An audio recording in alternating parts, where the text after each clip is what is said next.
उपनिषद है या योग दर्शन है, उनमें सब जगह आत्मा को स्वामी ही कहा गया है। आत्मानम रथिनम विद्धि। रथी कौन होता है? रथ वाला स्वामी। शरीरम रथम एवतु बुद्धिम तो सारथिम विद्धि मनः प्रग्रहमेव च। ये उपनिषद का आया, अध्यात्म का है। उनसे भूल हो गई थी कि आत्मा को रथी कह दिया उन्होंने, स्वामी बना दिया ना।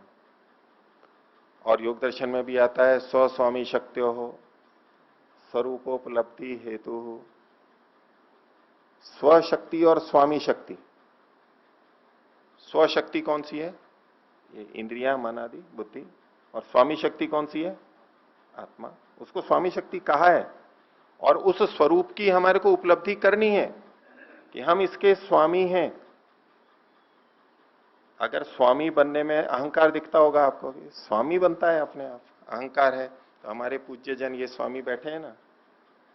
आप तो अपने आगे स्वामी नहीं लगाते हैं, और ये कई सन्यासी बैठे हैं जो अपने नाम के आगे स्वामी लगाते हैं, हम भी इनको स्वामी बनते हैं, तो हमारे से अधिक अहंकारी ये हुए। स्वामी शब्द तो जैसे कि अहंकार हो गया, अपनापन जुड़ गया, मैं मेरे का संबंध जुड़ गया, स्वस्वामी संबंध जुड़ गया। स्वस्वामी संबंध तो बनाना है हमें। हमें यह समझना है कि हम स्वामी हैं इसके शरीर के। अभी हम इनको स्वामी बना देते हैं, हम सेवक बन जाते हैं। उल्टा होता है ना, जैसा मन चल रहा है, कर रहा है, वैसा कर रहे हैं, जैसे संस्कार हैं वैसे बह रहे हैं, मैं क्या करूं? तो अपने को हमने स्वामी नहीं माना। स्वामी नहीं माना, ये तो बंधन का कारण है। जब हम स्वामी मानेंगे कि ये मेरी इंद्रियां हैं, ये मेरा मन है, ये मेरा शरीर है, मेरे अनुसार चलेगा, ऐसे नहीं चल सकता, और मैं इसका उत्तरदायी हूं, ये है स्वामीपन। ये अध्यात्म की तरफ ले जाता है। तो स्वामी मानना गलत नहीं है, स्वामी मानना उचित है। इस शरीर का स्वामी हमें किसने बनाया है? किसने बनाया? हम स्वयं बने हैं या ईश्वर ने बनाया? ईश्वर ने बनाया। हाँ, हम इस शरीर को ही मैं मान लेंगे, ये तो बंधन का कारण बनेगा। लेकिन इस शरीर को हम अपना स्वामी समझें। ईश्वर ने इन सेवकों को हमारे लिए बना के दिया है, रथ को बना के दिया है, तो ईश्वर ने हमें कहा है कि तुम स्वामी बनो, इसका उपयोग करो। इसलिए स्वामी बनना कोई दोष की बात नहीं है। और स्वामी बनेगा वो भी कर्म को करेगा इस शरीर से, वो ज्यादा अच्छी तरह करेगा, वो ज्यादा नियंत्रण में करेगा। और जो योगी जन होते हैं वो शरीर के पूरे स्वामी होते हैं। हम कहते हैं इसका मन का स्वामी है ये, ठीक है, तो स्वामी तो बनना है हमें। तो स्वामी बनते हुए जो इनको इन सब का स्वामी अपने को मानता है, वो भी कर्म करेगा। आपने कहा था जो स्वामी मानता है वो, जो स्वामी नहीं मानता है वो कर्म करेगा ही नहीं। स्वामी, ये योगी लोग इसको अपने से अलग मानते हुए भी कर्म करते हैं, तो स्वामी मानने में कोई दोष नहीं है। बोलिए, पीछे दीजिए। आपका है प्रश्न? आपका भी है, इनको दे दीजिए।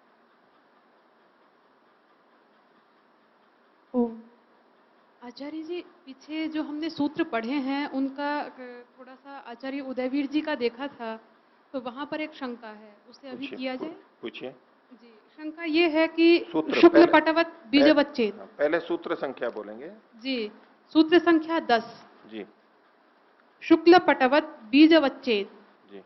इसमें शुक्ल पटवत का उदाहरण जिस प्रकार से आपने दिया था उसी प्रकार से स्पष्ट हो गया। बीजवच्चेद में एक बात और कही जा रही है कि बीज के अंदर स्वाभाविक जो क्रिया है वो उसके अंदर वृक्ष का रूप जो छुपा हुआ है वो उसका स्वाभाविक है। उस स्वभाव को जला करके अगर अलग कर दिया जाता है, ऐसा कुछ विषय उठ रहा है, तो उससे संबंधित कुछ चर्चा नहीं आई है। तो कोई बात नहीं, आपको सूत्र का तो व्याख्या मैंने करी दी है जी। हर व्याख्याकार का जो है उसका सारा स्पष्टीकरण हो, उसके लिए तो बहुत लंबा समय चाहिए जी, वो नहीं हो पाएगा। और सब व्याख्याकारों का सब जगह संगति लग जाए ऐसा भी नहीं होगा जी। आपको सूत्र ठीक समझ में आ रहा है उतना अंश ले लीजिए जी। बस जितना आपने समझाया था उतना तो पूरा समझ में आ गया। ये इतनी जो बात विशेष उतना ही रखिए। मैं बहुत सारा भिन्न भी बताऊंगा, जो भाष्यकार हैं जो आपके पास हैं जी पुस्तकें उनसे मैं कुछ भिन्न भी बताऊंगा। उसमें आपको कोई प्रश्न होता है तो आप अवश्य कीजिए जी कि भाई ये ठीक लग रहा है, आपका बताया हुआ ठीक नहीं है, तो अवश्य प्रश्न कर लीजिए। लेकिन वहां जो लिखा हुआ है वो संगत नहीं लग रहा है तो उसको रहने दीजिए। जी। ऐसे बहुत स्थल आएंगे आपको। ठीक है, तो आगे एक उनको दीजिए फिर।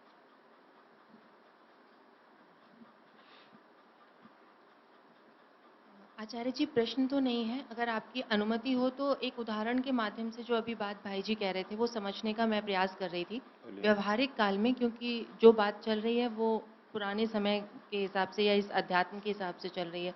व्यवहारिक काल में क्या इसे इस तरह से भी समझ सकते हैं, जैसे आप आचार्य हैं और सभी शिष्य हैं। यदि आपने कोई किसी तरह का आदेश नहीं दिया हुआ, फिर भी यदि शिष्य कहीं कोई बाहर कर्म करके आता है जो गलत है,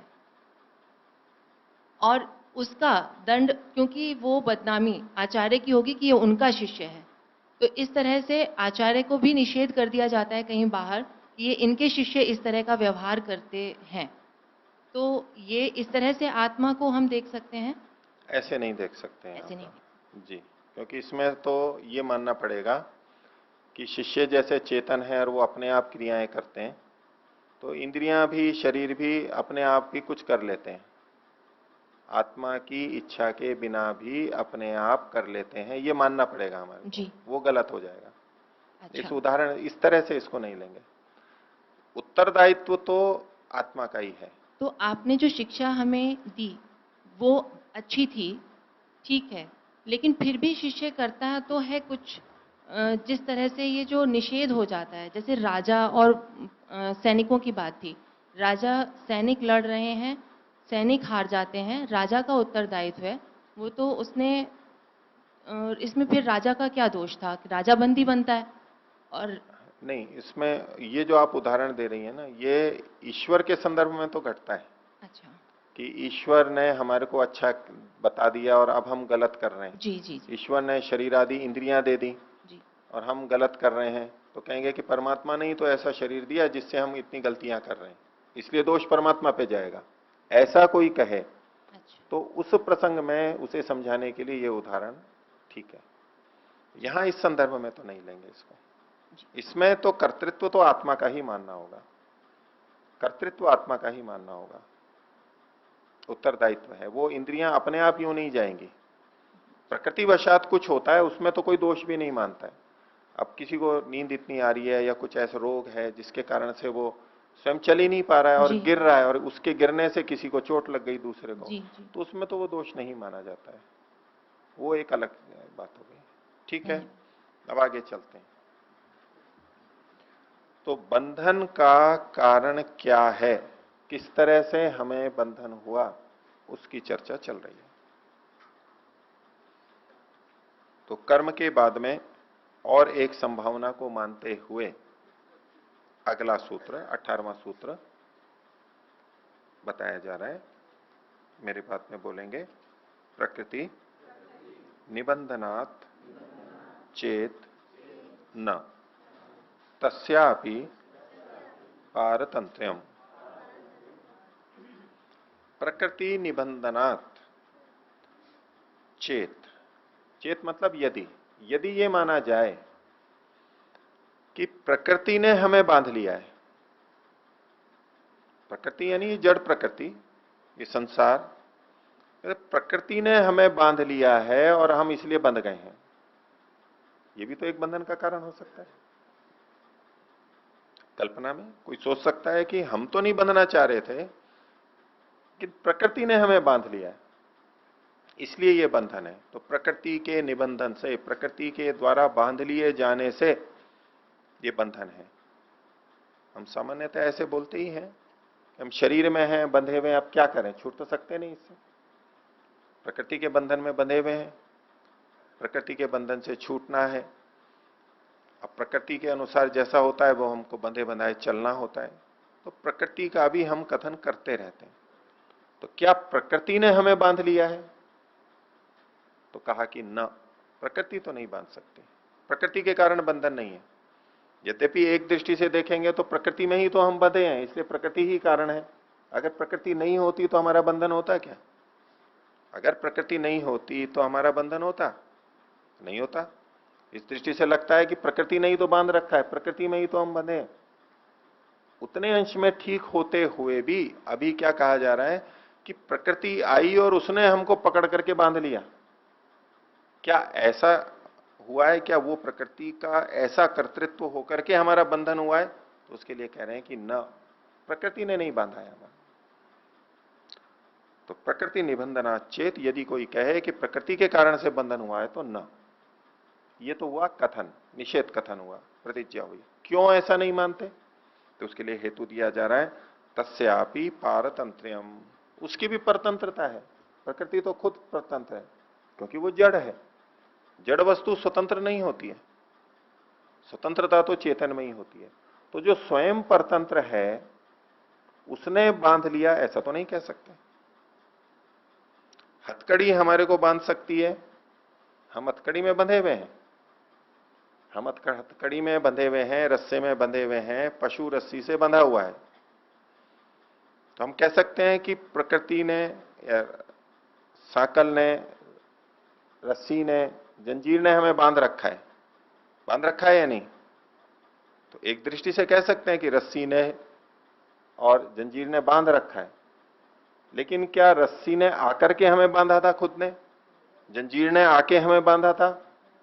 नहीं। रस्सी से हम बंधे हुए हैं लेकिन रस्सी ने बांधा नहीं है, रस्सी हमारे बंधन का कारण नहीं है।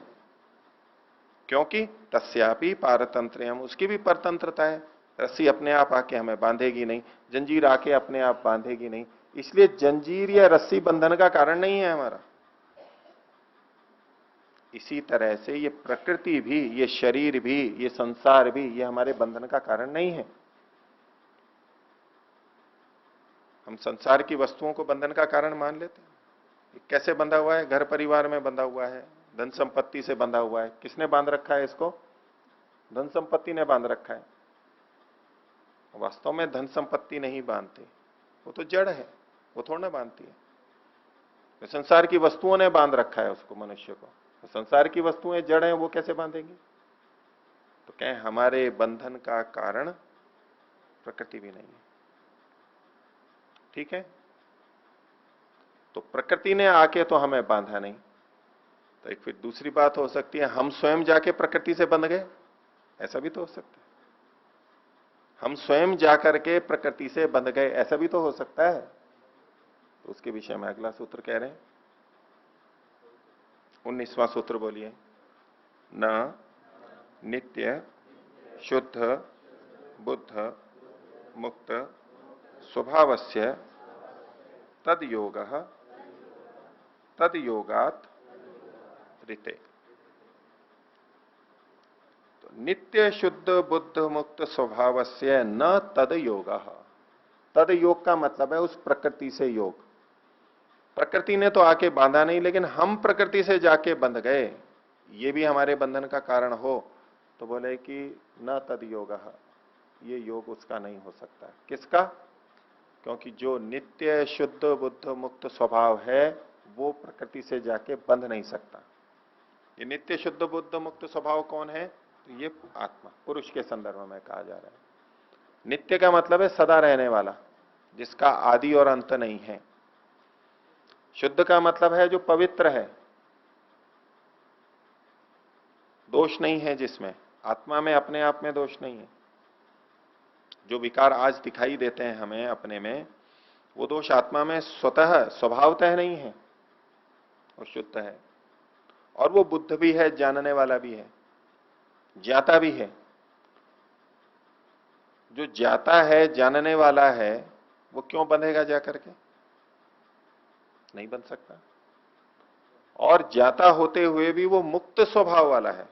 नित्य शुद्ध बुद्ध मुक्त स्वभाव वाला है। मुक्त स्वभाव का मतलब यह है कि वो मुक्त रहना चाहता है।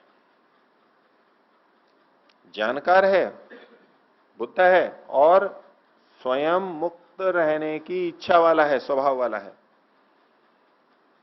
तो जो मुक्त रहना चाहता है वो जाकर के कैसे बंधेगा प्रकृति से? अब बछड़ा रस्सी से बंधा हुआ रहता है, खूंटे से। अब इतना हम जानते हैं कि रस्सी ने बछड़े को नहीं बांधा है, खुद ने, रस्सी ने, वैसे बंधा हुआ है रस्सी से। क्या हम कह सकते हैं कि बछड़ा खुद जाए रस्सी के पास में कि मुझे बांध ले? नहीं। क्यों? क्योंकि बछड़ा तो मुक्त स्वभाव वाला है, वो तो उन्मुक्त ही घूमना चाहता है, वो बंधना चाहता ही नहीं है, कभी नहीं चाहेगा। बुद्ध है, चेतन है। ऐसे ही आत्मा, जीवात्मा, पुरुष, वो नित्य है, नित्य ही वो शुद्ध बुद्ध और मुक्त स्वभाव वाला है। इस पंक्ति को इस तरह देखते हैं कि अंत में जो स्वभाव शब्द लिखा हुआ है उसको सब शब्दों के साथ जोड़ते हैं कुछ लोग। नित्य स्वभाव, शुद्ध स्वभाव, बुद्ध स्वभाव और मुक्त स्वभाव। एक तो इस तरह से है, एक इस तरह जोड़ते हैं कि नित्य ही शुद्ध स्वभाव वाला है, अर्थात नित्य और स्वभाव दोनों को साथ साथ जोड़ते हैं बीच के 3 शब्दों से। शुद्ध के साथ नित्य शुद्ध स्वभाव वाला है, सदा शुद्ध स्वभाव वाला है आत्मा। नित्य बुद्ध स्वभाव वाला है, बुद्ध के साथ भी नित्य जोड़ा, स्वभाव भी जोड़ा। नित्य बुद्ध स्वभाव वाला है, सदा जानने वाला है, ये नित्य है, उसमें कभी बुद्ध कभी नहीं, सदा उसका स्वभाव है, सदा रहता है वो। और नित्य ही मुक्त स्वभाव वाला है कि कभी तो मुक्त स्वभाव वाला हो, कभी बंधन स्वभाव वाला हो, ऐसा नहीं है, नित्य ही मुक्त स्वभाव वाला है। पीछे एक बात आई थी कि आत्मा का बंधन स्वाभाविक नहीं है, आत्मा का बंधन स्वाभाविक नहीं है। तो आप में से कुछ ने बात रखी थी कि भाई मुक्ति उसका स्वभाव है, ऐसा इस सूत्र से भी प्रतीत होता है। और इस सूत्र का अनेक लोग ये अर्थ लेते हैं कि आत्मा तो स्वाभाविक रूप से उसका मुक्ति उसका स्वभाव है, बंधन में तो आ जाते हैं, वही ईश्वर ही हमारा अंतिम घर है, वही वास्तविक घर है और वही उसका स्वभाव है। उस संदर्भ में नहीं लीजिएगा इसको। यदि वो मुक्ति ही आत्मा का स्वभाव है तो फिर बंधन में क्यों आ गया? स्वभाव तो हट नहीं सकता है। इस प्रसंग में आगे भी चर्चा आएगी और सांख्य दर्शन का यह सिद्धांत है कि आत्मा बंधन और मुक्ति दोनों में आता जाता रहता है, न तो केवल बंधन में रहता है, न केवल मुक्ति में रहता है, बंध मोक्ष दोनों होते हैं। इसलिए न तो बंधन आत्मा का स्वभाव है और न मुक्ति में रहना आत्मा का स्वभाव है, मुक्ति आत्मा का स्वभाव नहीं है। लेकिन यहां जो मुक्त स्वभाव का है उसका तात्पर्य क्या है कि आत्मा चाहता है कि मैं मुक्त रहूं, वो सदा मुक्त रहता है ऐसा स्वभाव नहीं है, वो मुक्त रहना चाहता है, ये उसका स्वभाव है। दोनों में अंतर है। एक तो जैसे सुख के संदर्भ में कहें, जैसे कल रात को शंका समाधान में बात रख रहा था मैं कि आत्मा का सुख गुण स्वभाव नहीं है, लेकिन वो सदा सुखी रहना चाहता है, ये उसका स्वभाव है। सुख स्वभाव नहीं है, सुख को पाना ये उसका स्वभाव है। ऐसे ही सदा मुक्ति ये आत्मा का स्वभाव नहीं है। यदि सदा मुक्ति आत्मा का स्वभाव होगा तो वो सदा मुक्ति ही रहेगा, स्वभाव तो हटता नहीं है। यहां जो मुक्त स्वभाव कहा गया है उसका मतलब क्या? आत्मा मुक्त रहना चाहता है, ये इसका स्वभाव है। आगे भी कई सूत्र आएंगे, मैं उनको भी उस समय उद्धृत करूंगा। तो ना तो बंधन आत्मा का स्वभाव है और ना मुक्ति आत्मा का स्वभाव है, दोनों ही स्वभाव नहीं है। लेकिन आत्मा बंधन से छूटना चाहता है, ये इसका स्वभाव है, और मोक्ष को चाहता है, मुक्ति को चाहता है, ये इसका स्वभाव है। तो यहां जो मुक्त स्वभाव कहा गया उसका मतलब इतना ही है। तो जो नित्य ही शुद्ध बुद्ध मुक्त स्वभाव वाला है वो उस बंधन से कैसे जाएगा? दुनिया में कोई ऐसा व्यक्ति है जो जेल में जाके कहे कि लो जंजीर को बांध दो, मैं बांध लेता हूं अपने जंजीर? नहीं होता है, हम नहीं बांधते। इसलिए हम आत्मा स्वयं जाकर के प्रकृति से बंध गए तो हम भी इस रूप में बंधन के कारण नहीं है। ठीक है, पूछिए।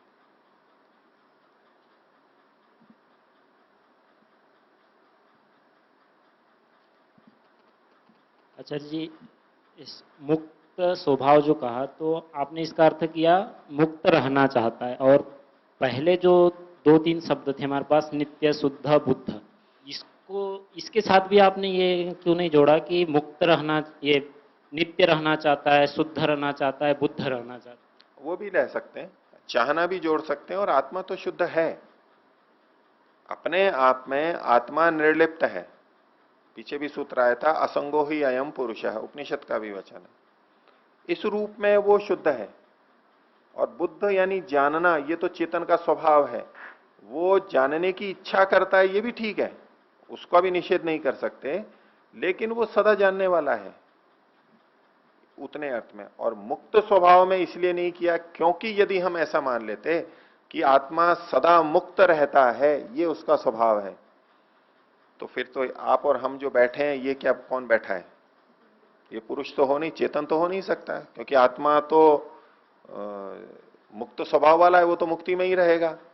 तो फिर हम ये सब बद्धा कौन है? ये हम चेतन से भिन्न है। और ये शास्त्र किन के लिए लिखा जा रहा है? बद्धात्माओं के लिए लिखा जा रहा है ना, तो बंधन में तो हम आते हैं। इसलिए सदा हम मुक्त रहते हैं, ये अर्थ यहां घटित नहीं होता, वक्ता का ऐसा अभिप्राय नहीं हो सकता। और आगे की सूत्र आएंगे, व्यावृत दोनों रूपों से ये भिन्न है, व्यावृत उभय रूपात, ऐसा एक सूत्र आगे आएगा। तो इस पंक्ति का अर्थ हम कपिल ऋषि के अनुसार ही तो लेंगे, या हम चाहें वैसा लेंगे? तो ये वाक्य मीमांसा के अंतर्गत आता है कि ये वक्ता, ये शास्त्र इस जगह ये कह रहा है, इस जगह ये कह रहा है, अब हम उसका विपरीत अर्थ यहां उसकी पंक्ति से ले लेंगे, ऐसा नहीं। तो यहां ये तात्पर्य उपयुक्त है, कहा है तो इसकी सार्थकता भी है, कुछ ना कुछ प्रयोजन से कहा है। हम अपना दूसरा अर्थ लेंगे तो सूत्रों से विरोध आएगा, और आप ही स्वयं पूछेंगे कि जी वहां तो ये कह दिया और यहां तो ये कह दिया, ये तो विपरीत बात है, उसका क्या उत्तर देंगे? यहां तो ये कह दिया और वहां ये कह दिया, इसका क्या उत्तर होगा? भाई एक जगह हमने गलत समझ लिया है, तो वो कैसा ठीक संगति है कि आगे विरोध ना आए, वो मैंने आपको सामने रखा है। या इसका ये मान ले कि इसके बाद हम मुक्त स्वभाव वाले हों, फिर एक बार मुक्त हो गए फिर जन्म ही नहीं है, बस मुक्त ही है, फिर अभी बद्धावस्था में तो आ गए हम, हाँ, फिर बाद में इसके बाद जो मुक्ति मिली तो उससे मुक्त ही हैं हम, फिर बंधन में नहीं आएंगे, इस प्रकार से मुक्त स्वभाव को माने तो? नहीं, ऐसा मुक्त स्वभाव यहां तात्पर्य प्रसंग ही नहीं है। प्रसंग ये है कि हम बंधन में कैसे आए। आप खुद स्वीकार कर रहे हैं कि अभी तो हम बंधन में आ गए, लेकिन फिर जब मुक्ति होगी, उस मुक्ति के बाद में फिर बंधन में नहीं आएंगे। तो अभी जो बंधन में है, आप स्वीकार कर ही रहे हैं, ये क्यों आ गए? आपकी बात तो ये चल रही है कि अभी हम बंधन में क्यों हैं, हमारे बंधन का कारण क्या है, क्यों ये बंधन लगातार चल रहा है, जन्म मरण क्यों चल रहा है, इसका कारण क्या है। तो मुक्ति के बाद क्या होता है वो तो यहां प्रसंग ही नहीं है, और उस तरह का अर्थ लेंगे तो कोई संगति नहीं लगेगी। तो अभी बंधन क्यों है? क्या हम स्वयं बंधे थे इससे जाकर के, इस शरीर से? क्या आप में से, हम में से कोई ये इस बात को कहेगा कि मैं स्वयं इस शरीर में आया था, हमने स्वयं ने इच्छा की थी कि मैं इस शरीर में आऊंगा, इस परिवार में जन्म लूंगा, ऐसा कोई है कहने वाला? तो हम तो नहीं आए। यही बात कही जा रही है कि आत्मा स्वयं जाकर के प्रकृति से नहीं बंधेगा कभी भी, क्योंकि वो नित्य शुद्ध बुद्ध मुक्त स्वभाव वाला है। हो गया? और किन्हीं को पूछिए, सत्यवीर जी पीछे।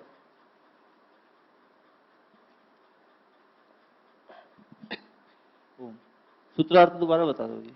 हाँ, नित्य शुद्ध बुद्ध मुक्त स्वभाव से, जो नित्य शुद्ध बुद्ध मुक्त स्वभाव वाला है उसका तद योग, प्रकृति से योग हो जाना, प्रकृति से जुड़ जाना, आसक्ति होना, बंध जाना न नहीं हो सकता। न नित्य शुद्ध मुक्त स्वभाव से तद योग, यहां अल्प विराम ले लीजिए। अभी तक जो मैंने बोला है यहां तक का बोला है, अब अगला अंश है वो बाकी है, अभी यहां तक का हो गया।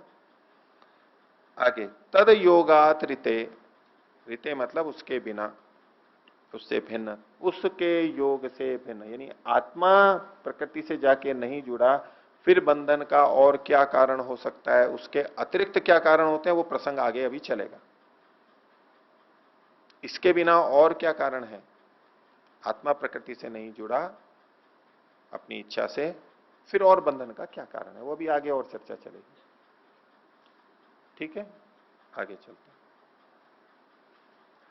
यहां तक जो सूत्र हैं 19वें सूत्र तक, इसके बाद से 20वें सूत्र से लेकर के और 54वें सूत्र तक अनेक व्याख्याकार इन सूत्रों को प्रक्षिप्त मानते हैं कि मिलावट है। जैसे उदयवीर जी और आचार्य आनंद प्रकाश जी भी, जो पुस्तकें आपके पास में हैं, उन्होंने भी इनको प्रक्षिप्त माना है। ये उदयवीर जी की ऊहा थी। 19वें सूत्र के बाद में वो सीधे 55वें सूत्र में आते हैं, बीच के सूत्रों की चर्चा नहीं करते, क्योंकि अनेक लोग बीच के सूत्रों के आधार पर इस पे आक्षेप भी करते हैं कि यहां पर जिनका निषेध किया गया वो बाद के हैं। ऐसा लगेगा यहां क्षणिकवादियों का निषेध है, यहां अद्वैतवादियों का निषेध है, जो आजकल प्रचलित मान्यताएं हैं, जबकि इतिहास की दृष्टि से ये ग्रंथ उनसे भी पहले का है। तो उनसे पुराने ग्रंथ में ये बाद वालों की बातें कैसे आ गई? ये प्रक्षेप किया गया, मिलावट हो चुकी है, बीच में बात आ गई है। ऐसा करके इनको प्रक्षिप्त मानते हैं और कुछ व्याख्याकार इसको इसी शास्त्र का ही मानते हैं। उनकी दृष्टि से समाधान ये बनता है कि यहां यदि हमें क्षणिकवाद, या जो क्षणिकवाद बौद्ध लोग मानते हैं, अद्वैतवाद जो शंकराचार्य वाले मानते हैं,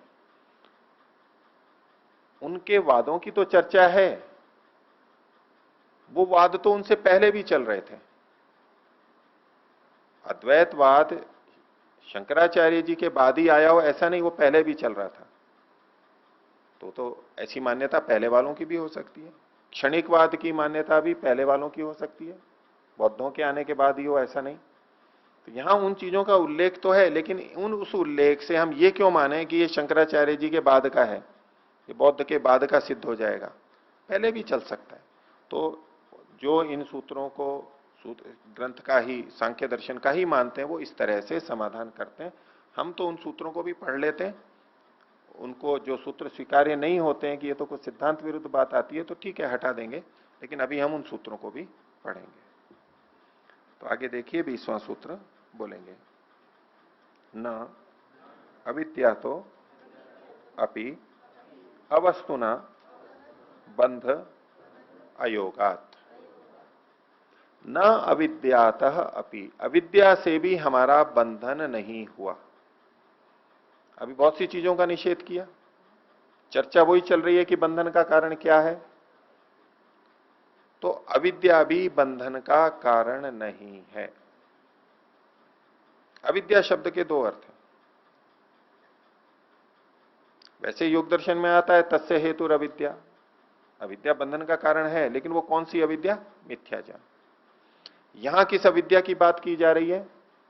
जो अभावात्मक है, जिसकी कोई व्याख्या ही नहीं है, ऐसी अविद्या। क्योंकि अद्वैतवाद में केवल एक को माना जाता है, ब्रह्म को, और कुछ नहीं है। लेकिन वो भी कहते हैं कि भाई ये ब्रह्म था, ये फिर ये बंधन में कैसे आ गया? तो बोले माया ने या अविद्या ने उसको ग्रसित कर लिया, वो अविद्या से ग्रस्त हुआ और फिर बंधन में आया। तो बंधन का कारण कौन हुआ? अविद्या। उस अविद्या को वो वस्तु नहीं मानते, वो कोई वस्तु नहीं है। उनको कहें कि अविद्या ने ग्रसित किया है ब्रह्म को, तो इसका मतलब है वो वस्तु है। तो वस्तु हुए तो दो चीजें हो जाएंगी, फिर अद्वैत कहां रहा? अद्वैत मतलब तो दो पना नहीं है, एक ही है। तो अगर अविद्या को वो वस्तु स्वीकार कर लेते तो द्वैत आ जाता, आगे बात रखेंगे। इसलिए उस अविद्या को वो अवस्तु स्वरूप मानते हैं, वो वस्तु ही नहीं है। अविद्या तो है लेकिन वो अवस्तु रूप है, ऐसा उनका मानना है। उस संदर्भ में कह रहा है कि न अविद्या तो, जिस अविद्या को, अभाव रूप अविद्या को लोग कारण मानते हैं, वो भी बंधन का कारण नहीं हो सकती। हाँ, वैदिक दृष्टि से जो अविद्या है वो तो अविवेक है, वो बंधन का कारण है, वो आगे आएगा। ये अविद्या दूसरी वाली है। तो न अविद्या तो अभी क्यों नहीं हो सकती? तो उसके लिए हेतु दिया, कारण बताया, अवस्तुना बंध अयोगात। जो अवस्तु है, वस्तु ही नहीं है, जो अभावात्मक है, उससे तो बंधन हो नहीं सकता। रस्सी से बंधन होता है तो रस्सी भावात्मक होती है, सत्ता होती है उसकी, तो बंधन होता है। जिस अविद्या से बंधन की बात कही जा रही है वो वस्तु ही नहीं है, तो बंधन कहां से उससे? बंधन के लिए उसका अस्तित्व तो होना चाहिए, जो जिसके कारण से बंधन हो रहा है। तो अवस्तु से तो कभी भी बंधन नहीं देखा जाता।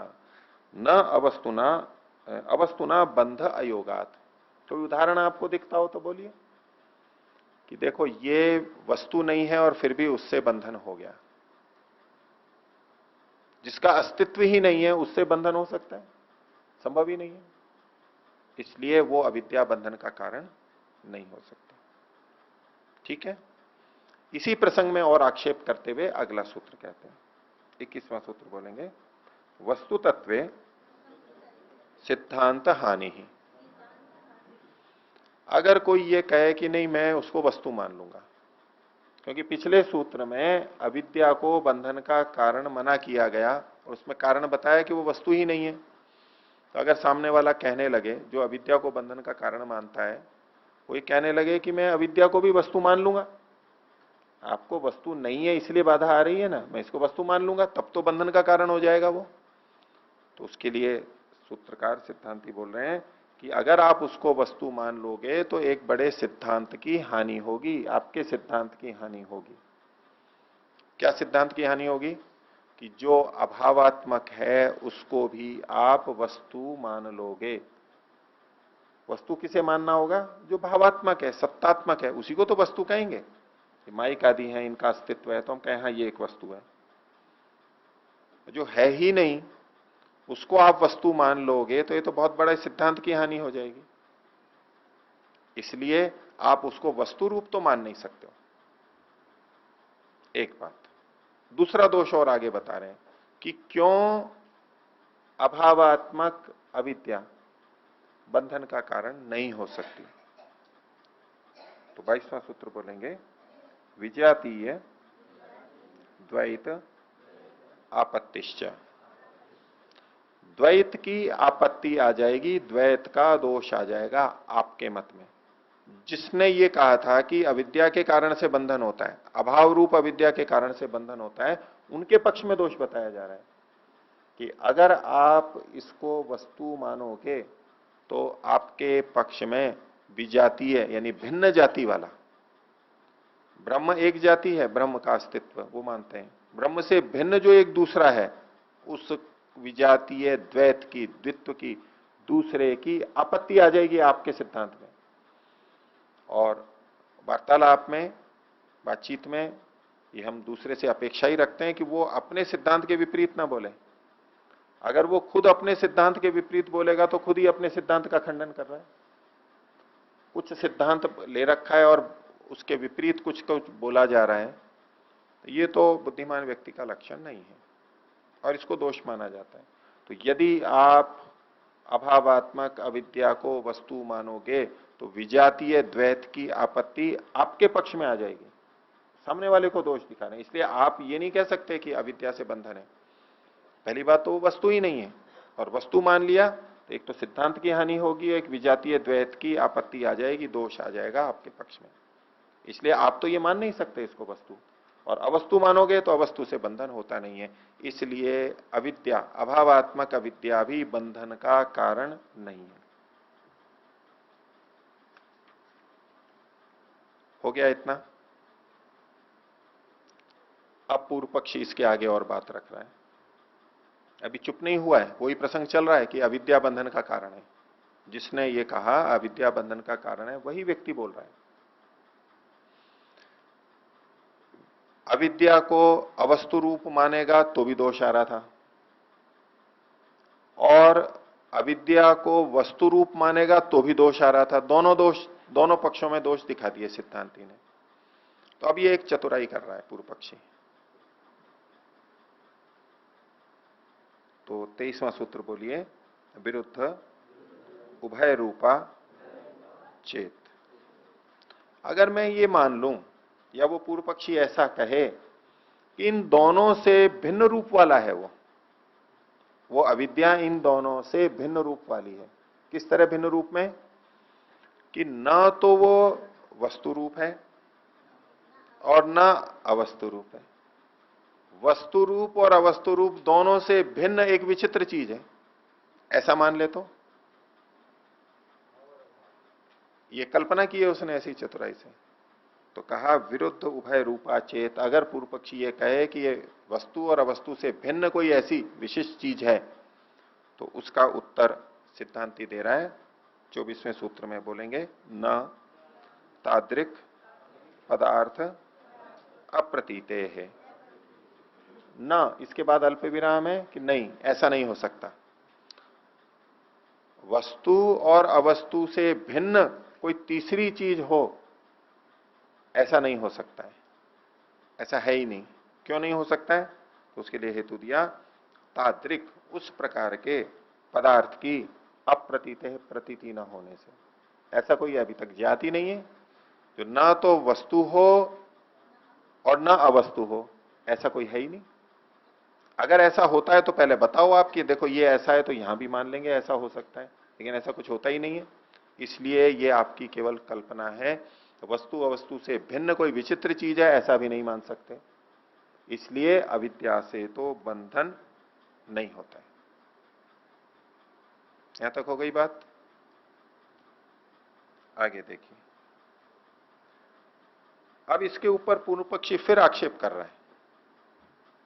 अभी पीछे सिद्धांत की हानि, नया कोई चीज आप माननी पड़ेगी, तो वो कह रहा है कि ठीक है, मैं कोई एक अतिरिक्त चीज भी मान लूंगा। क्यों मान लूंगा? तो उसके लिए वो अपनी बात को रख रहा है पूर्व पक्षी। 25वां सूत्र बोलेंगे, न वयम षट पदार्थादि वादिनः वैशेषिक आदिवत, वैशेषिक आदि के समान हम 6 पदार्थों के मानने वाले नहीं हैं। हम ऐसे आग्रही नहीं हैं कि हम 6 ही पदार्थों को माने। आग्रह बन जाता है ना कि 6 ही पदार्थ हैं। तो सिद्धांति को कह रहा है पूर्व पक्षी कि आप तो सोच रहे हो कि नहीं इतने ही पदार्थ होते हैं, उससे अतिरिक्त नहीं होते। हम भी मान लेंगे, एक और अतिरिक्त पदार्थ भी मान लेंगे।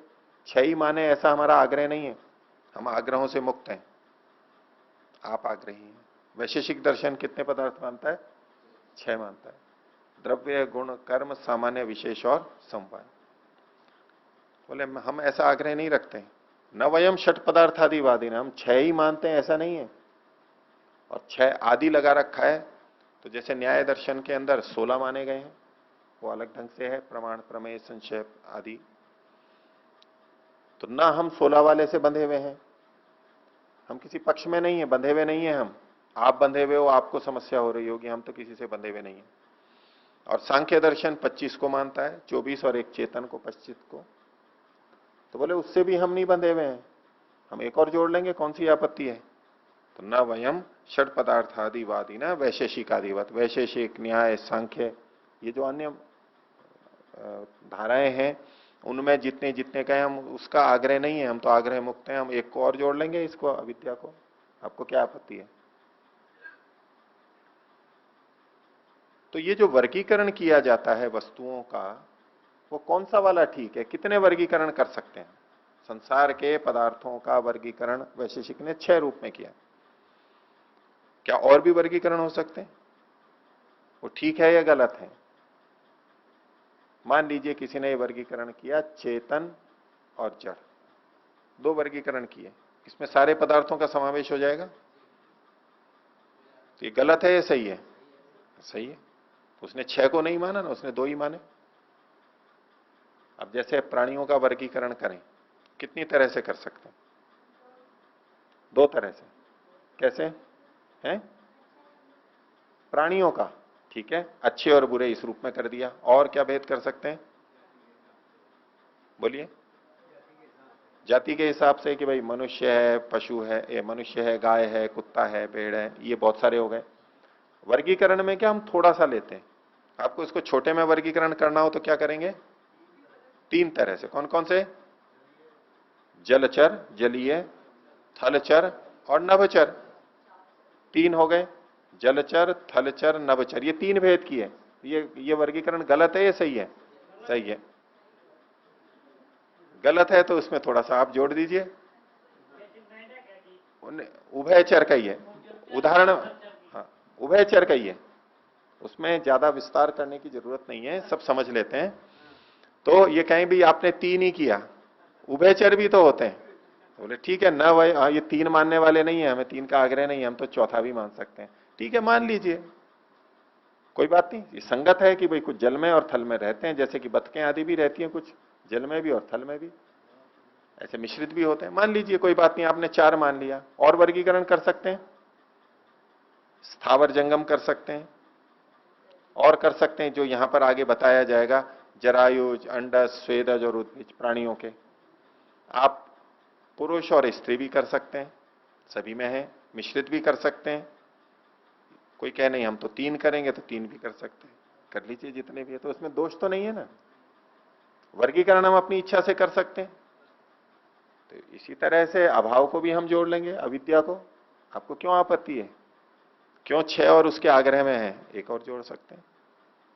इसलिए अविद्या से भी बंधन हो सकता है, अविद्या का भी हम कुछ अस्तित्व मानेंगे, कारण मान सकते हैं, ऐसा उसने बोला। तो इसका उत्तर सिद्धांति दे रहा है। अगला सूत्र देखिए, 26वां सूत्र बोलेंगे, अनियतत्वेपि न अयौक्तिकस्य संग्रह अन्यथा बाल उन्मत्तादि समत्वम।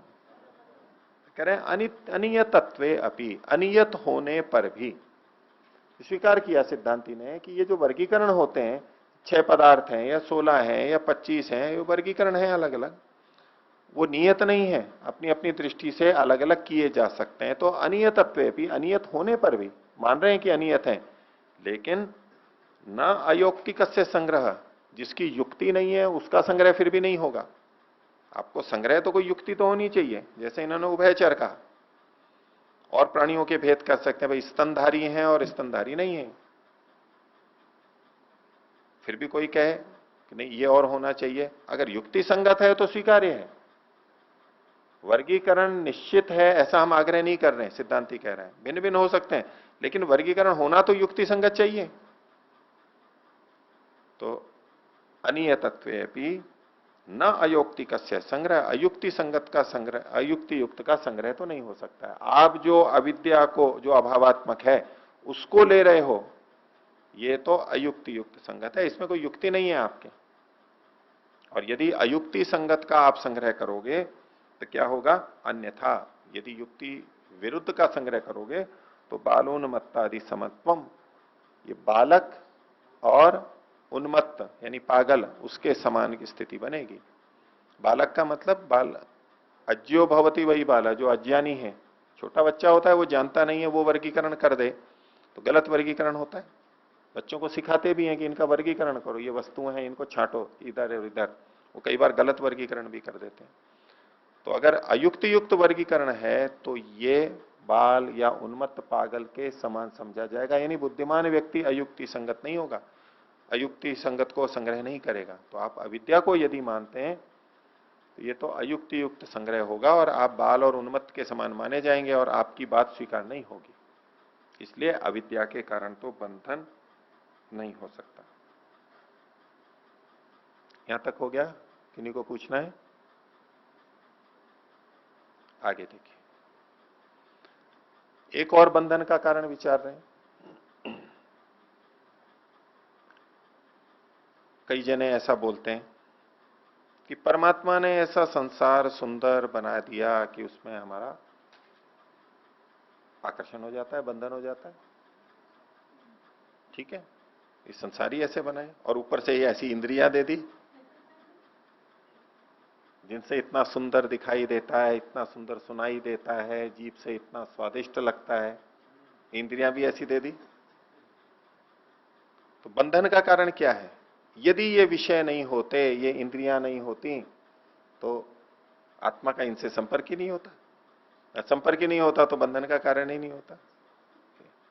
ये अध्यात्म में आने में बाधा कौन खड़ी कर रहा है? ये विषय ही तो कर रहे हैं। ये विषय भी बंधन का कारण है, और आप प्रवचनों में सुनते भी हैं ना, खूब आता रहता है। वे बंधन का कारण क्या है? ये विषय बंधन के कारण है। इन विषयों से जो राग है हमारा, विषयों से जो हमारा संबंध बनता है, ये हमारे बंधन का कारण है। सुनते हैं अध्यात्म में, तो एक बात कह रहे हैं सूत्र बोलिए 27वां। अनादि नहीं, न अनादि विषयोपराग निमित्तोपि अस्य। अनादि विषयोपराग, ये विषयों से जो हमारा उपराग है, संबंध है, ये कब से चल रहा है? अनादिकाल से चल रहा है, छोटा मोटा नहीं है। ये अनादि विषयोपराग है ये भी। तो न अनादि विषयोपराग निमित्तोपि अस्य, अस्य इस बंधन का कारण अनादि विषयोपराग कारण वाला भी नहीं है। क्यों नहीं है उसका कारण बताएंगे आगे। अभी तक तो यही समझ रखा है ना कि विषयों का उपराग बंधन का कारण है। जन्म जन्मांतर से जो हम विषय भोगों को भोगते आ रहे हैं उसके संस्कार हैं और वो हमारे बंधन का कारण है। विषयों के साथ में संपर्क होना, उपराग होना, ये बंधन का कारण है। तो उसके लिए उत्तर दे रहे हैं, कारण बता रहे हैं क्यों नहीं है हो सकता। तो 28वां सूत्र बोलेंगे, न बाह्य आभ्यंतरयोः उपरंज्य उपरंजक भावः अपि देश व्यवधानात् सृग्नस्थ पाटलिपुत्रस्थयोः इव। ये कह रहे हैं कि विषयों में और इस पुरुष में, आत्मा में देश का व्यवधान है। विषय कहां पर है? विषय कहां पर है? बाहर है। आत्मा कहां पर है? अंदर है। तो दोनों में दूरी हुई ना। तो जिनमें दूरी होती है तो वो दूसरे को कैसे बांधेगा? वो उससे कैसे बंधेगा? बछड़ा उधर है और रस्सी उधर है, कैसे बंधेगा? बंधेगा ही नहीं। इसलिए विषयों का उपराग तो बंधन का कारण नहीं है। विषय तो बाहर है और आत्मा अंदर है शरीर में, तो उससे बंधन कहां से हो सकता है? तो कहा न बाह्य आभ्यंतरयो हो। बाह्य मतलब तो विषय और आभ्यंतर मतलब आत्मा। इन दोनों का उपरंज्य उपरंजक भाव नहीं हो सकता। उपरंजक मतलब है रंगने वाला, बांधने वाला, और उपरंज्य मतलब जो रंगा गया है, बंधा है वो। तो जो उपरंजक है और जो उपरंज्य है, जो रंगने वाला है और जो रंगा जाने वाला है, उनमें दूरी है। कपड़े को रंग से रंगेंगे, रंग तो वहां पड़ा हुआ है और कपड़ा इधर पड़ा हुआ है, रंगेगा क्या वो? क्योंकि दूरी है, उसको प्राप्ति ही नहीं है, देशा। तो कहा उपरंज्य उपरंजक भाव भी नहीं हो सकता। क्यों? देश का व्यवधान है, स्थान की दूरी है दोनों में। इसलिए विषय भी आत्मा के बंधन का कारण नहीं है। उसके लिए उदाहरण दिया कि एक व्यक्ति है सृग्न में, सृग्नस्थ। सृग्न प्राचीन काल में आगरा का नाम था। जो एक व्यक्ति सृग्नस्थ है, सृग्न में स्थित है, आगरा में। और दूसरा कहा पाटलिपुत्रस्थ। पाटलिपुत्र यानी पटना, जिसे आज बोलते हैं, बिहार में। आगरा है उत्तर प्रदेश में और पाटलिपुत्र है, पटना है बिहार में। ये दो बड़े बड़े दूर दूर के शहर का पुराने शहर हैं। तो इनमें जैसे दो अलग अलग व्यक्ति हों तो उनका उपरंज्य उपरंजक भाव नहीं हो सकता, एक दूसरे को बाधित नहीं कर सकते, जुड़ नहीं सकते। ऐसे ही विषय बाहर हैं और आत्मा अंदर है, तो ये भी बंधन का कारण नहीं हो सकते। ठीक है, तो आज का विषय अभी इतना ही रखते हैं। अभी ये प्रसंग और आगे चलेगा, इसी से जुड़े हुए और सूत्र आ रहे हैं, उनको अगली कक्षा के अंदर देखेंगे। प्रणव। ओ